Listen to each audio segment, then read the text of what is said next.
बिस्मिल्लाहिर्रहमानिर्रहीम। शुरू अल्लाह के नाम से जो रहमान और रहीम है। इक़रा बिस्मि रब्बिकल्लज़ी खलक़। पढ़ो ए नबी अपने रब के नाम के साथ जिसने पैदा किया। खलक़ल इंसान मिन अलक़। जमे हुए खून के एक लोथड़े से इंसान की तख्लीक की। इक़रा व रब्बुकल अकरम। पढ़ो और तुम्हारा रब बड़ा करीम है।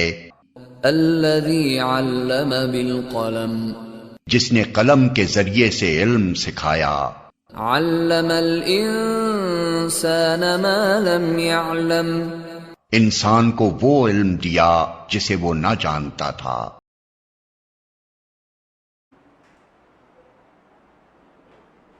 Assalamu alaikum. We start our class with the name of Allah, who is the most beneficent and most merciful. This is class 5 and period is mathematics. As you know, we have completed our final term content of second semester final term. Now we are starting practice from beginning. The first unit is unit number 13 in our content, but it was cancelled for the examination point of view. Now first unit we will practice unit number 14. Unit number 14 is area and the lesson number 1 is area of compound shape. It is on book page number 6. Open your books, take out page number 6. First of all, what is compound shape? Compound shape is a shape which is the combination of two shapes. Compound shape जो होती है वो to shapes की combination होती है। कोई भी दो शेप्स, फॉर एग्जांपल दो स्क्वायर्स अगर आपने आपस में ऐड किए हैं या दो रेक्टेंगल्स आपने आपस में ऐड किए हैं या एक रेक्टेंगल एक स्क्वायर को ऐड किया है तो वो मिलके क्या बनाते हैं, compound shape. And in other words we can say that compound shape is a shape which has more than 4 side. 4 से ज़्यादा साइड्स जिसके होते हैं वो भी आपके पास क्या कहलाती है, compound shape. Like you can see on page number 6, this is the example of a compound shape in which we have square and rectangle. Now see question number 1. We are going to practice question number 1. Question number 1 is calculate the area of these shapes. How can we calculate the area of a shape? Area can be calculated by multiplying the length by the width. Area किस तरह से find out किया जाता है, length को width से multiply करवा के फाइंड आउट किया जाता है। लेंथ क्या होती है और विड्थ क्या होती है हमारे पास, वो देख लेते हैं।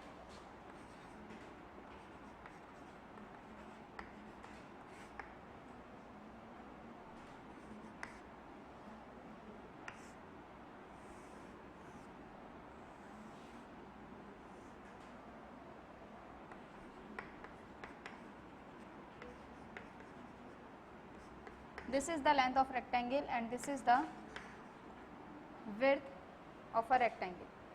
L shows length and W shows width. Area can be calculated by multiplying the length by the width. Length को width से multiply करवा दें। Length is 8.5 centimeter and the width is 4 centimeter. After multiplication, what will be the area? Now you can do in rougher column. 8.5 multiplied by 4. 4 5s are 20, 0 2 carry, 4 8s are 32 and 2 34. You will put the decimal after the digit right hand side. Right hand side के बाद आप check करेंगे decimal कहाँ पर है आपका, कितने points के बाद है, कितने नंबर्स के बाद है। जितने नंबर्स के बाद होगा उतने नंबर्स के बाद आप आंसर में डेसिमल पुट कर देंगे। राइट हैंड साइड पे आपका 1 डिजिट है बिफोर डेसिमल से, राइट हैंड साइड पे आपका 1 डिजिट है, उसके बाद आपका डेसिमल लगा हुआ है तो आप आंसर में भी राइट हैंड साइड से 1 नंबर स्किप करके डेसिमल यहाँ पुट कर देंगे। 8.5 multiplied by 4 is 34 centimeter square. 34.0 means 34. The unit of area is measure in centimeter square. Area का जो यूनिट होता है हमारे पास वो सेंटीमीटर स्क्वायर में शो होता है। जैसे फॉर एग्जांपल आपके पास किसी चीज़ का वेट होता है वो किलोग्राम में होता है, अगर हम वेट की बात करते हैं 5 kg, 3 kg, 8 kg। इसी तरह से अगर हम डिस्टेंस की बात करते हैं 5 सेंटीमीटर, 120 किलोमीटर, मीटर में किलोमीटर में हम डिस्टेंस को मेजर करते हैं। इसी तरह से हम एरिया जो है वो मेजर करते हैं सेंटीमीटर स्क्वायर में। 2 यूनिट्स मल्टीप्लाई हो रहे होते हैं, यहाँ पे 2 डायमेंशंस मल्टीप्लाई हो रही होती हैं, तो इसलिए इसके जो आंसर में आता है वो स्क्वायर आता है। अगर 3 डायमेंशनल फिगर हो तो आपके पास क्यूब आ जाता है। Okay, I hope you have got question number 1 part A. Now we are starting question number 1 part E, which is a compound shape. It is simple rectangle shape. In part E we have 2 shapes. Part E is the combination of 2 shapes, so that's why it is called compound shape.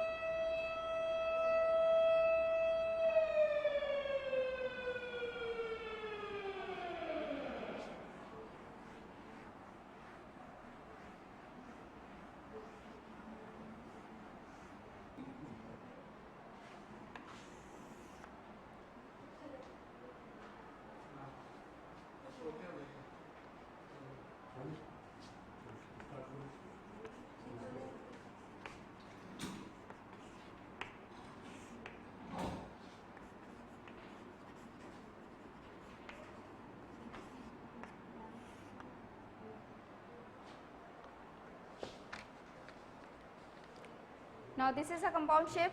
First we will break into 2 shapes. इसको पहले हम break करेंगे 2 shapes में। 2 shapes हमारे पास बन रही है, यहाँ पे एक रेक्टेंगल हमारे पास ये बन रही है और एक रेक्टेंगल ये बन रही है। इसे हम नाम दे देंगे रेक्टेंगल 1 R1 और इसको नाम दे देंगे हम रेक्टेंगल 2 R2। ठीक, इसको हम सेपरेटली ड्रॉ कर लेंगे ताकि हमें समझने में आसानी हो जाए। This is R1 and this is R2।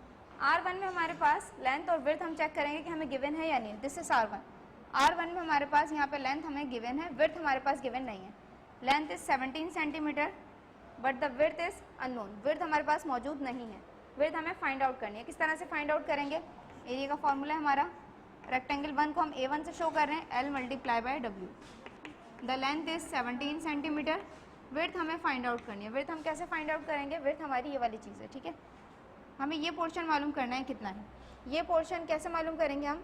अगर हम इसको नोट डाउन करें, ये पूरी हमारी जो लेंथ, ये जो हमारी पूरी लेंथ आ रही है यहाँ से यहाँ तक, ये कितनी है हमारे पास? 16 सेंटीमीटर। ये 16 सेंटीमीटर है और ये वाली जो चीज़ हमारे पास ये 8 सेंटीमीटर है। तो हमारे पास यानी यहाँ से लेकर यहाँ तक ये पूरा कितना हो रहा है? 16 सेंटीमीटर। इसमें से हम अगर इस चीज़ को सब्ट्रैक्ट कर दें, ये वाली चीज़ माइनस कर दें, तो हमारे पास ये वाली चीज़ आ जाएगी। And this is width of rectangle 1। So हमारे पास पूरा कितना है? 16। This is 16। When we subtract 8 from 16, so we get the width of rectangle 1। 16 minus 8 करेंगे हम, तो हमारे पास विड्थ आ जाएगी 8 सेंटीमीटर। रेक्टेंगल 1 की विड्थ हो गई 8 सेंटीमीटर। इसको मल्टीप्लाई करवा देंगे, 17 multiply by 8। After multiply we get the answer of rectangle 1। 17 8 जा 8 7 जा 56, 6 आ जाएगा, 5 कैरी हो जाएगा, 8 1 जा 8 and 5 13। So the area 1 is 136 centimetre square. Rectangle 1 का जो एरिया आ गया वो हमारे पास आ गया 136 सेंटीमीटर स्क्वायर। अब हम इसी तरह से रेक्टेंगल 2 जो हमने सेपरेटली ड्रॉ किया उसका एरिया फाइंड आउट करेंगे। इसमें हमारे पास क्या है? ये हमारे पास रेक्टेंगल 2 है, इसमें हमारे पास विड्थ मौजूद है जबकि हमारे पास लेंथ गिवन नहीं है। अगर आप कहेंगे लेंथ 36 है तो आप ये नहीं कह सकते, ये रॉन्ग होगा। 36 लेंथ नहीं है इसकी, 36 पूरी यहाँ से लेकर यहाँ तक लेंथ है, पूरी शेप की लेंथ है ये वाली। ठीक, हमें रेक्टेंगल 2 की लेंथ चाहिए सिर्फ, यानी कि इतना पोर्शन चाहिए हमें। हम ये कैसे फाइंड आउट करेंगे? हमें पता है पूरा 36 है। अगर 36 में से हम ये वाली चीज़ को सब्ट्रैक्ट कर दें तो हमारे पास ये वाली चीज़ रह जाएगी। ये कैसे सब्ट्रैक्ट होगा? ये कितना है? ये 17 है, तो 36 में से हम ये 17 माइनस कर देंगे तो हमारे पास यहाँ आ जाएगा 36 माइनस 17 इज 19 सेंटीमीटर। तो रेक्टेंगल 2 में हम किस तरह से लिखेंगे?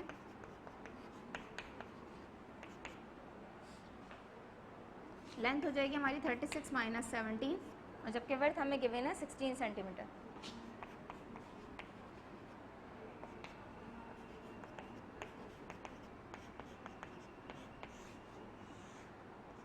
(36 minus 17 is 19 centimetre multiply by 16 centimetre.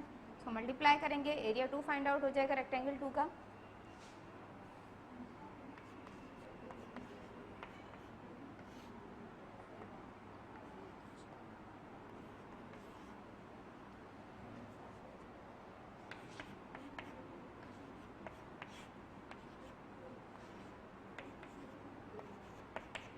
304.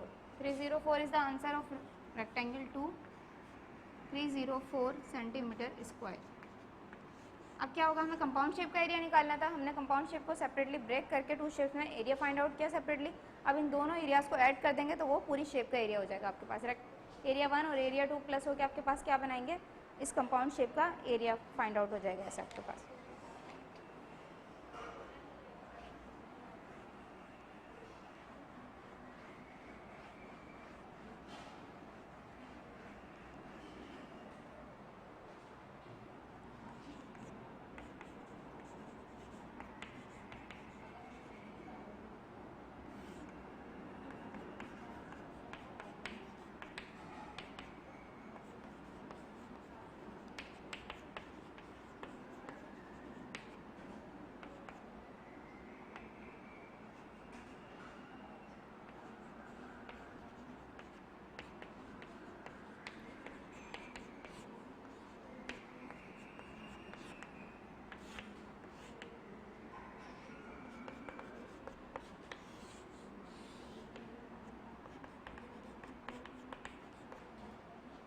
Now the total area is 440 centimeter square.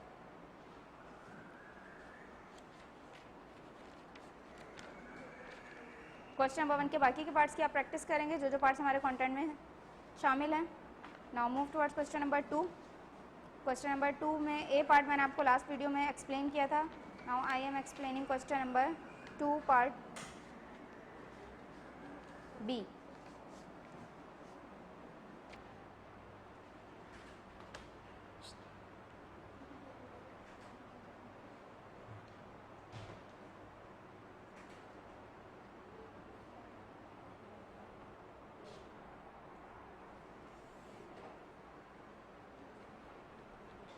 Now in question number 2, calculate the shaded area. For these you need to subtract to find the area. Shaded area आपको find out करना है. जो portion आपके पास shade है उसका area आपको find out करना है. फॉर दिस इसके लिए क्या करना है आपको, you need to subtract to find the area. ये फाइंड आउट करने के लिए आपको सब्ट्रैक्ट करवाना पड़ेगा एरिया को. कौन से एरिया को, ये आपके पास पूरा एक स्क्वायर शेप है जिसकी लेंथ और ब्रेथ आपको क्या दी हुई है, 12 एंड 12. इसमें से आपको क्या करना है, ये पार्ट इसमें से कट हुआ हुआ है जो अनशेडेड है. ठीक है, जो अनशेडेड पार्ट है आपको उसमें से कट करना है और बाकी जो शेडेड पार्ट है उसका आपको एरिया फाइंड आउट करना है. मीन्स ये वाली चीज़ को आपने इसमें से सब्ट्रैक्ट करना है. तो पहले आप क्या करेंगे, पहले फुल स्क्वायर का एरिया फाइंड आउट करेंगे, देन अनशेडेड वाले पार्ट का एरिया फाइंड आउट करेंगे, देन उन दोनों को सब्ट्रैक्ट करेंगे तो शेडेड पार्ट का आपके पास एरिया फाइंड आउट हो जाएगा. सबसे पहले हमने हेडिंग डाली एरिया ऑफ स्क्वायर या एरिया ऑफ होल स्क्वायर डाल सकते हैं, मतलब कंप्लीट स्क्वायर. उसको फाइंड आउट करेंगे हम लेंथ मल्टीप्लाई बाय ब्रेथ 12 12 जा कर देंगे. ठीक है, दोनों चीज़ें सेम है, 12 मल्टीप्लाई बाय 12 तो आंसर आ जाएगा आपका 144 सेंटीमीटर स्क्वायर. मल्टीप्लाई करके चेक कर लेते हैं. 2 2 ज़ा 4, 2 1 ज़ा 2, 1 2 ज़ा 2, 1 1 ज़ा 1, 4 2 + 2 4, उनका 1, 144 आपका आंसर आ गया एरिया ऑफ स्क्वायर. इसके बाद एरिया ऑफ अनशेडेड स्क्वायर हम फाइंड आउट करेंगे बाय मल्टीप्लाइंग 5.5 बाय 5.5. इन दोनों को मल्टीप्लाई करेंगे आपके पास आ जाएगा 30.25 सेंटीमीटर स्क्वायर. यहाँ पर इसका भी रफ वर्क हम शो कर लेते हैं.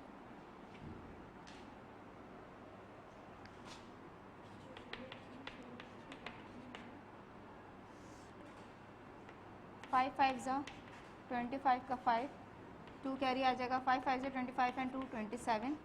Then again we will multiply by 5. 5 5 ज़ा 25 का 5, देन अगेन 2 कैरी. 5 5 ज़ा 25 एंड 2 27. इसको ऐड करवा देंगे दोनों को. 7 + 5 12 का 2, 7 + 2 9 एंड 1 10 का 0 एंड 1 कैरी. 2 एंड 1 3. तो आंसर आ गया आपके पास 30.25. डेसिमल कैसे लगाया हमने, राइट हैंड से. यहाँ पे डेसिमल से पहले 1 डिजिट था, यहाँ पे भी राइट हैंड पे डेसिमल से पहले 1 डिजिट है. तो 1 एंड 1 टोटल 2 डिजिट होगा डेसिमल से पहले. तो यहाँ से हम 2 डिजिट्स काउंट करके डेसिमल लगा देंगे राइट हैंड से. ठीक है, 30.25 सेंटीमीटर स्क्वायर आ गया. अब इन दोनों को क्या करवाना है, आपने सब्ट्रैक्ट करवाना है to find out the shaded area. Shaded area find करने के लिए 144 में से माइनस हो जाएगा आपका 30.25. इसको माइनस करवा देते हैं यहाँ पे. 144 माइनस 30.25 किस तरह से माइनस होगा, ये आपके पास होल नंबर है जबकि ये आपके पास डेसिमल नंबर है. तो इसको माइनस करवाने के लिए क्या करेंगे, पहले दोनों को डेसिमल नंबर में कन्वर्ट करना पड़ेगा. कैसे कन्वर्ट होगा, 144 का मतलब है आपके पास 144.00 आप आगे डेसिमल के लिख लेंगे इसको सब्ट्रैक्ट करने के लिए। फिर इसको सब्ट्रैक्ट करवा देंगे, 0 में से 5 नहीं जा सकते, देन अगेन 0 है, फिर आप यहाँ से बोरो करेंगे 4 से, 4 3 रह जाएगा, यहाँ पे इसको 1 दे देगा, ये 10 हो जाएगा, देन 10 इसको 1 देगा, ये 10 हो जाएगा, ये 9 हो जाएगा। 10 में से 5 माइनस हुए 5, 9 में से 2 माइनस हुए 7, देन 3 माइनस 0 3, 4 माइनस 3 1 एंड 1 का 1। तो आंसर आ गया आपका 113.75 और 75 सेंटीमीटर स्क्वायर। डेसिमल के बाद डिजिट को सेपरेटली आप रीड करते हैं, 75 रीड नहीं करते, इसको 75 रीड करते हैं। Okay, this is question number 2। Also you will practise question number 2 part C. Now we are moving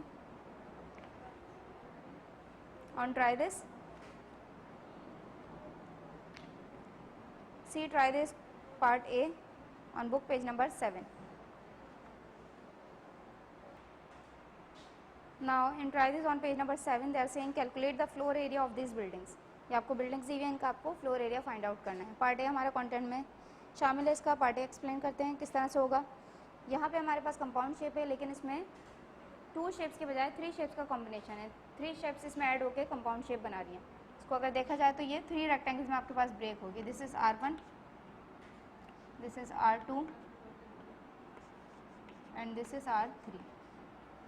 ठीक, आप इसको इस तरह से भी किसी भी तरह से ब्रेक कर सकते हैं, आपकी चॉइस है। आप इस तरह से ब्रेक कर लें करके, या इस तरह से R2 मैंने इस तरह से ब्रेक किया, आप इस तरह से करके ब्रेक कर लें, तो ये आपके पास R2 हो जाएगा, ये आपके पास R3 हो जाएगा। ठीक, अब इसको आगे मजीद कैसे सॉल्व करेंगे। रेक्टेंगल 1 का सेपरेटली एरिया निकालेंगे पहले हम, फिर रेक्टेंगल 2 का निकालेंगे एंड देन रेक्टेंगल 3 का। तो फिर हमारे पास जो जब तीनों एरियाज आ जाएंगे तो उनको तीनों को ऐड करवा देंगे, तो हमारी पूरी शेप जो पूरे हमारी फ्लोर है उसका एरिया फाइंड आउट हो जाएगा। रेक्टेंगल 1 के लिए हमारे पास सबसे पहले हम देखते हैं कि दोनों चीज़ें गिवन है या नहीं। ये रेक्टेंगल 1 है हमारी, यहाँ हमारे पास लेंथ भी गिवन है और विड्थ भी गिवन है। रेक्टेंगल 2 पे अगर हम आ जाएँ तो रेक्टेंगल 2 पे हमारे पास यहाँ लेंथ गिवन है, जबकि हमारे पास विड्थ गिवन नहीं है। अगर हम रेक्टेंगल 3 की बात करें तो रेक्टेंगल 3 में हमारे पास ये हमारे विड्थ तो गिवन है, जबकि लेंथ गिवन नहीं है।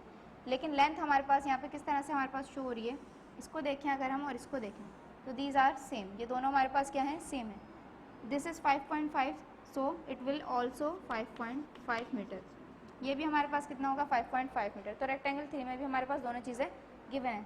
सिर्फ प्रॉब्लम किस में, रेक्टेंगल 2 में। रेक्टेंगल 2 में हमें लेंथ तो दी हुई है, जबकि विड्थ हमें नहीं दी हुई, तो वो हमें फाइंड आउट करनी पड़ेगी। ठीक है, 1 बाय 1 हम एक एक को सॉल्व करेंगे।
रेक्टेंगल 1 तो हमने किस तरह से फाइंड आउट कर लिया, 11.5 को 4.5 से मल्टीप्लाई करके। 11.5 4.5 सिंपल मल्टीप्लाई किया, डबल मल्टीप्लिकेशन, आंसर आ गया 51.75 मीटर स्क्वायर। अब रेक्टेंगल 2 पे आ जाएँ तो आपके पास लेंथ 8.5 है, जबकि विड्थ इसमें गिवन नहीं है। विड्थ हम इसमें किस तरह से फाइंड आउट करेंगे, ये अगर हम इस पूरी लाइन को देखें तो यहाँ हमारे पास 3.5 है और ये हमारे पास यहाँ से यहाँ तक 5.5 है। ये चीज़ गिवन है और ये ऊपर वाली चीज़ गिवन है। अगर ये दोनों चीज़ें हम ऐड करवाएं, उसके बाद हमें ये मालूम करना है कि ये बीच वाली चीज़ कितनी है। क्या हमें ये पता है कि यहाँ से लेकर यहाँ तक फुल लेंथ कितनी है हमारे पास। हम यहाँ से देख सकते हैं रेक्टेंगल 1 में कि हमारे पास पूरी लेंथ यहाँ से लेकर यहाँ तक कितनी है, 11.5। तो 11.5 में से ये पूरी 11.5 है, अगर इसमें से 5.5 और 3.5 को माइनस करवा दिया जाए तो आपके पास ये वाली चीज़ बाकी रह जाएगी। ठीक, इसको इस तरह से समझ लेते हैं, ये पूरा 11.5 है, इसमें से ये 3.5 वाला पोर्शन निकाल दें और यहाँ से 5.5 वाला पोर्शन निकाल दें, तो आपके पास ये पोर्शन रह जाएगा कितना है। वही चीज़ हमने यहाँ करनी है, ये और ये वाली चीज़ हमने सब्ट्रैक्ट करवानी है, तो हमें डॉटेड लाइन पता चल जाएगी। तो पहले हम क्या करेंगे, इन दोनों चीज़ों को ऐड करेंगे और 11.5 में से सब्ट्रैक्ट करवा देंगे दोनों चीज़ों को।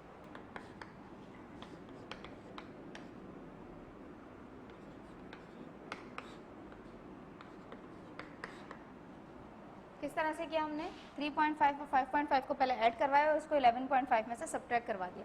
3.5 एंड 5.5 इज़ 9 एंड 11.5 में से जब 9 को सब्ट्रैक्ट करवाया तो 2.5 आ गया। तो इसका मतलब है विड्थ जो हमारी आ गई वो क्या आ गई, 2.5 मीटर। ये वाली चीज़ हमारी कितनी आ गई, 2.5 मीटर।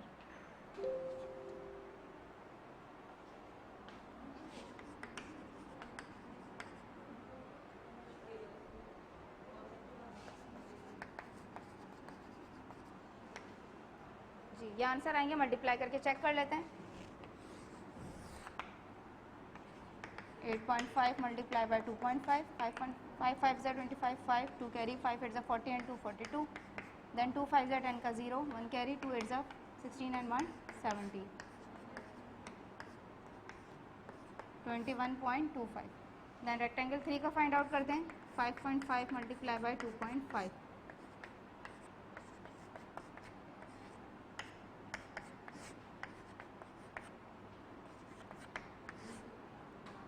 ठीक, आंसर कंफर्म हो गया। रेक्टेंगल 2 का, रेक्टेंगल 1 का 11.55, 4.5 को मल्टीप्लाई किया, 51.75 आया। देन रेक्टेंगल 2 को एरिया 2 कह दिया, 21.25 एंड रेक्टेंगल 3 का एरिया 3 13.75 मीटर स्क्वायर। अब जब ये तीनों एरियाज फाइंड आउट हो गए तो फ्लोर एरिया फाइंड आउट करने के लिए क्या करना है, इन तीनों को सम अप करना है, ऐड करवाना है, देन हमारा क्वेश्चन यहाँ पे कंप्लीट हो जाएगा। इसके बाद इन तीनों को ऐड करवा देते हैं।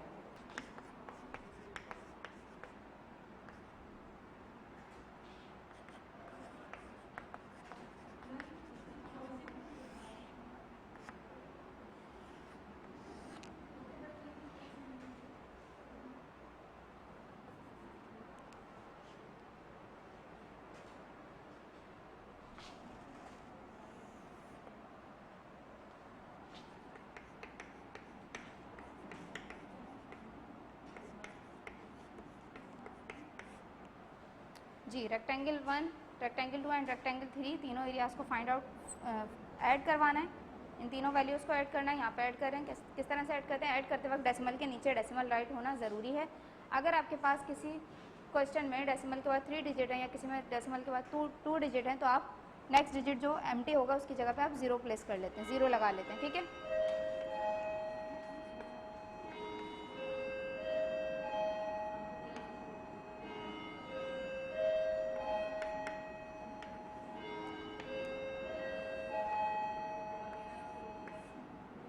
जब हमने इन तीनों को ऐड करवाया तो हमारे पास 86.75 metre square floor area find out हो गया। This is lesson number 1 of unit number 14। Now note down your diary.